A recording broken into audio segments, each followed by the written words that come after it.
Il a tout filmé, ou presque. Chef d'État, rameur, fête marquisienne, enfant du Copra. Pendant 40 ans, Axel Lichtley a raconté la Polynésie avec pudeur et passion à travers sa caméra. Grand reporter et figure discrète de TNTV, il tire sa révérence avec une dernière série documentaire, Portrait d'Athéna Milcam. Tout commence il y a 40 ans.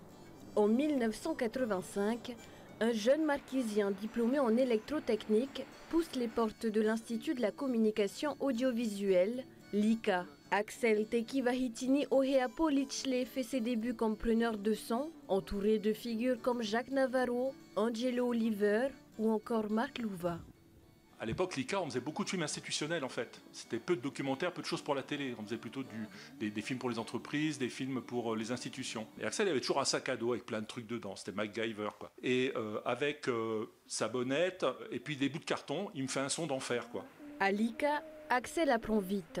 Il travaille avec de grands noms, le réalisateur Robert Enrico, l'oscarisé Conrad Hall. Il sera même le seul Polynésien à participer au tournage de l'émission Survivor et croisera sur son chemin le commandant Cousteau.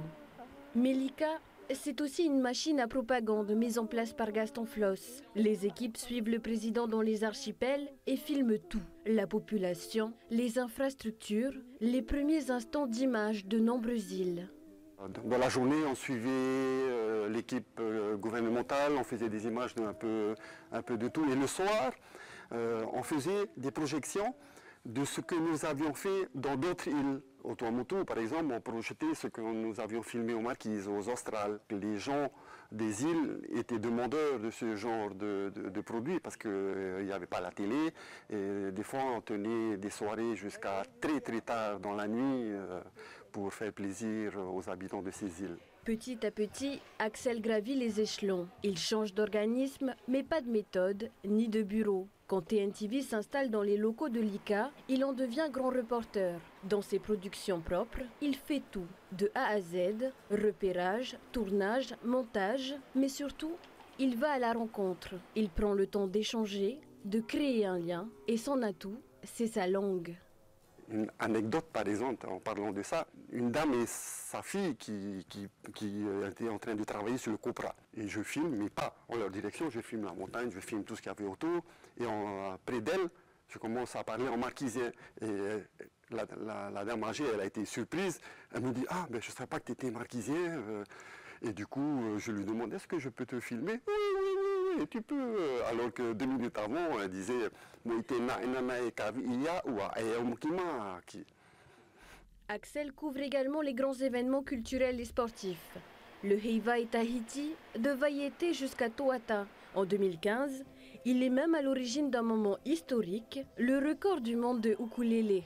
En 2020, c'est sa carrière que l'on célèbre. Celui qui a filmé les présidents Mitterrand, Chirac et Hollande en visite officielle est fait chevalier de l'ordre de Tahiti Nui. C'était la reconnaissance de tout le travail que j'ai fait et c'était un honneur, j'ai bien apprécié. Grand reporter, mais aussi père de famille.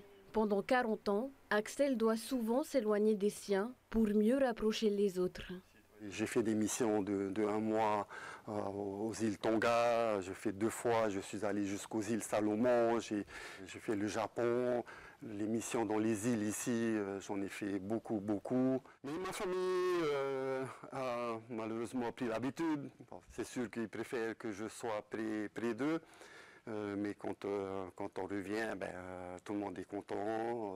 Moi, je suis content parce que j'ai eu du temps pour faire mes émissions, mes tournages, pour ce que j'aime. Et ensuite, je reviens et je retrouve ce que j'aime. 2025, une page se tourne pour Axel, entre les Marquises et Tahiti, et sans doute encore quelques histoires à raconter. Avant de poser sa caméra, il offre une dernière traversée à la chaîne, Painou, à la dérive, des récits de mer captés par celui qui n'a jamais cessé de raconter les îles. Clap de fin.